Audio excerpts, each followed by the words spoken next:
Sir काय सांगाल? मी सर्वप्रथम तुमचं बोधिसत्व लाईव्ह या न्यूज चॅनलमध्ये स्वागत करतो. गेल्या 31 दिवसापासून बुद्धभूमी बचाव आंदोलनाचं धरणे आंदोलन सुरू आहे.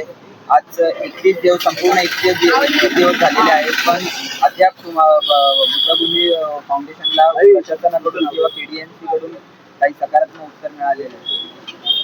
मी सिद्धांत बर्वे, भारत मुक्ती मोर्चा ठाणे जिल्हा प्रभारी आणि राष्ट्रीय गुरु रविदास क्रांती मोर्चाचा ठाणे जिल्हा अध्यक्ष.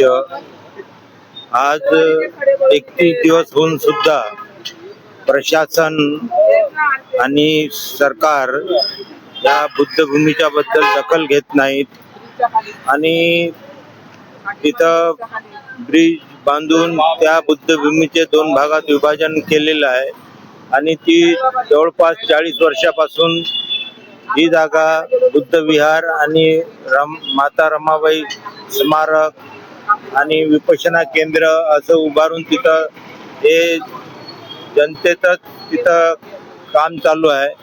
यांच्या आश्रमाला देशात मोठमोठ्या जागा 500-500 एकर जागा मिळतात. यांच्या स्मारकाला 1 रुपया स्क्वेअर फुटाने जागा मिळते. उद्योगपतींना जागा स्वस्तात देतात. पण आज एवढं मोठं आमचं धार्मिक स्थळ असून इथं आजपर्यंत दखल घेण्यात येत नाही. येथील खासदार किंवा आमदार नगरसेवक हे सुद्धा दखल घेऊन घेत नाहीत आहेत. तर याबद्दल आम्ही त्यांचा तीव्र जाहीर निषेध करतो. पण आजपर्यंत ही बुद्धभूमीची जागा हे प्राधिकरण तिथं तयार करून काही लोकांची सरकारच्या हितामध्ये आहेत त्या लोकांची वर्णी लावण्यासाठी आणि तिथं बुद्धगयाला जसं ब्राह्मणाचं वर्चस्व आहे तसं वर्चस्व निर्माण करण्यासाठी प्राधिकरण निर्माण करण्याचं षड्यंत्र हे सरकार करत आहे.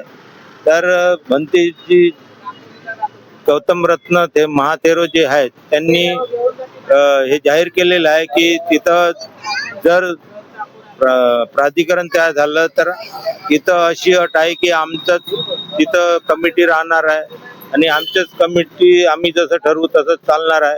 या अटीवरच ते त्याला मान्यता द्यायला तयार आहेत. पण यांना सरकारला ते नको आहे आणि यांचं वर्चस्व पाहिजे. कारण की देशात शासन आणि प्रशासनावर या 3.5% वाल्यांचं ब्राह्मणांचंच नियंत्रण आहे आणि म्हणून हे सगळ्याच जागेवर यांचं नियंत्रण करतायत. आज दीक्षाभूमी म्हणा किंवा सिद्धार्थ कॉलेज, मिलिंद कॉलेज या सर्वांवर यांचं नियंत्रण असल्यामुळे बहुजनांचं आज पण समस्या दिवसेंदिवस वाढत आहे.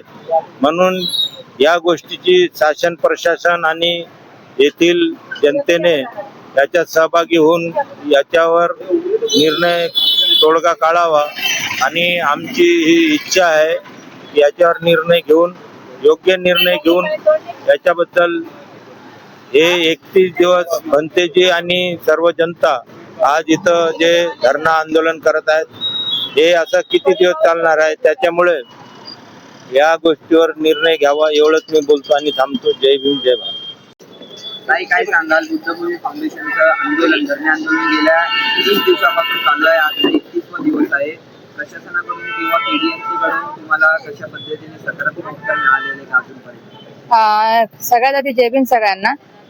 तर मी प्रियंका बागुल, मी दलित पॅंथरची महाराष्ट्र उपाध्यक्ष आहे. सामाजिक कार्यकर्ता असल्यामुळे मी सांगू इच्छिते का आज आम्हाला 31वा दिवस आहे. म्हणजे 15 जून पासून आम्ही इथं बसलेलो होतो.